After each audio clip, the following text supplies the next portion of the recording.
Има в Европа народ, който 13 века не е сменял името на държавата, която е създал.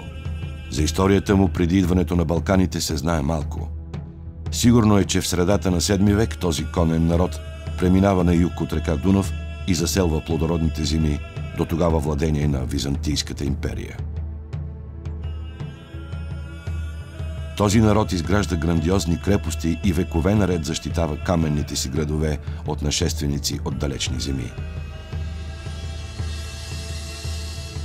Неговите владетели решават съдбите на целия континент за дълги векове.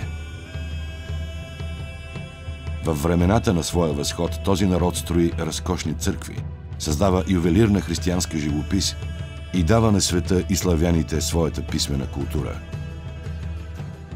Този народ носи името българи.